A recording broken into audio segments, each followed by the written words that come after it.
Hi, I'm Emily, I'm on to the video.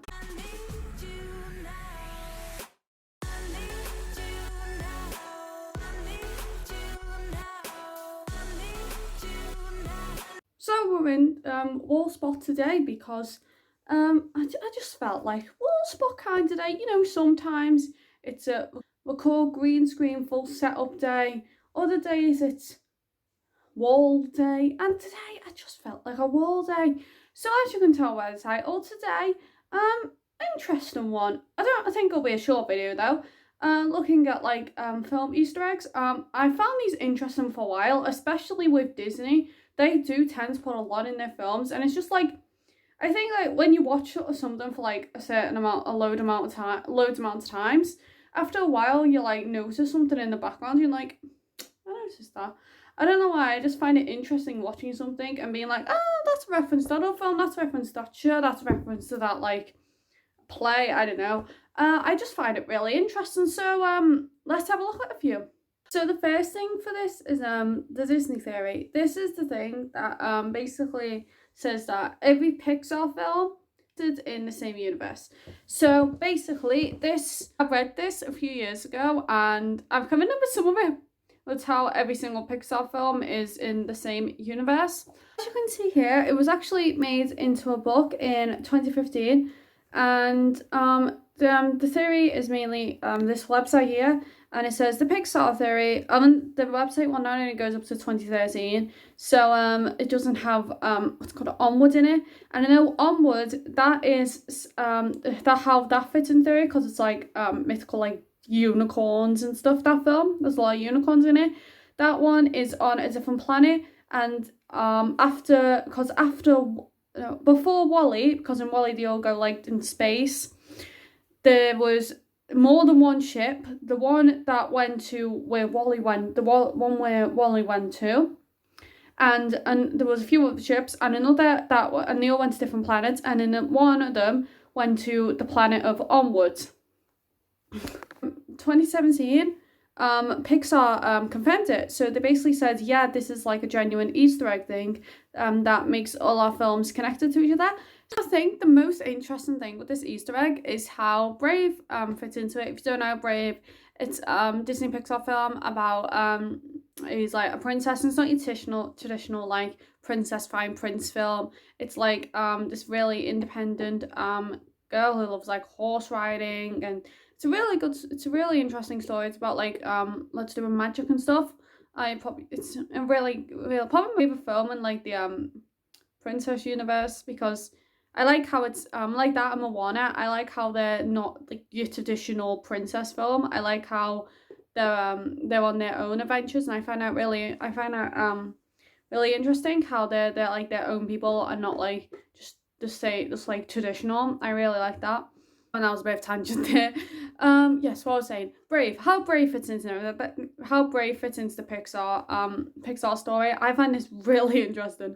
So basically, all the films start with Brave, with the Good Dinosaur, because like the dinosaurs, and then I've never actually watched a Good Dinosaur, and then it goes to Brave, and Brave is set in like medieval times.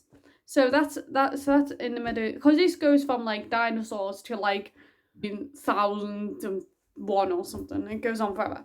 So yeah, Brave. Let's wait for a minute. Brave, the witch in that, because there's a witch in it, is Boo from Monsters Inc. And she is a time traveler, so that's how she goes to. So she meets Scully, and then as she gets older, she becomes a time traveling witch.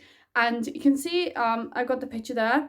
There's she has like a carp. She's a witch, like hides as a carpenter, and she's carped like a figure of Scully. It was shown on not shown on screen previously.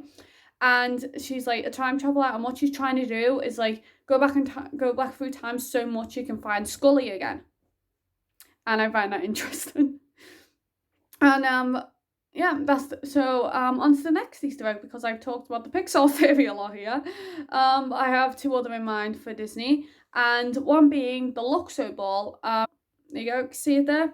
And the Luxo ball is basically this like bouncy ball. It's like blue and yellow and red, and it's like blue like story ball. You've got to see it on screen, and that basically fits into a load of films. So, for example, it's been shown in Up, Toy Story, I think, as well, and it's been shown in some other films as well, and that's really interesting. Also, I've just remembered something else of like how the films are all related. They in Toy Story 3, you can see on the screen now. Andy has a postcard in his room that was sent by Carl and Ellie from Up, and that's find that an interesting Easter egg as well. Oh, and there's also one more thing on Disney. Another thing on like Disney Easter eggs. There's this code. Will be on the screen now if I haven't got it right. I think it's A13, A713, I think it is. But it would sort of on the screen, and that is the code of the room that all the animators train in, like where like first Pixar animators. That's before they become like go to Disney. They go in this like room in Disney, and it's where like they learn their craft. And in some Disney films, as you can see on the screen now, they have that code like written on like a wall and like a door in the background, like secretly. I think that's all for Disney. I went on a bit there, but I don't know why I remember all these. Away from like animated films, there's also this one that I literally just found out today. I'll have the guy's name on screen now. See you next Wednesday. He put the posters from the film in like different films. For example, there was one in Blues Brothers, as you can see on the screen, and another in 2001 Space Odyssey. So this was like in the 80s, 90s, around that kind of time. This was done in this Easter egg. And it was always, say, on like the back of like a wall in like someone's room, and like seeing like back of a shot, you could see the poster. So I think that's like a really clever way of how the guy like got like secrets to like his new film. And going back to Disney, this has also been in Disney. People like hinting films in other films.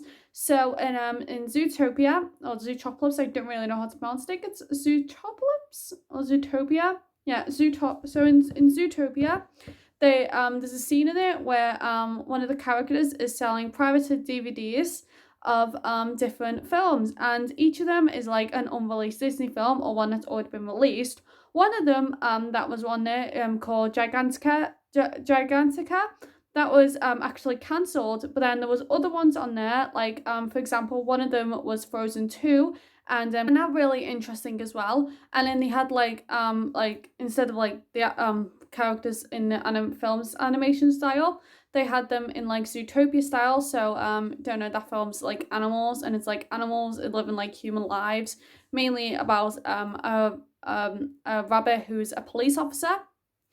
And I find that really interesting as well. And that was a bit of a tangent, because this video is just a load of tangents, isn't it? So we're going to be looking at today. Obviously, there's like thousands of more of them. Feel free to go and watch some videos on them if you want, because like they are like really, I've said, interesting to watch.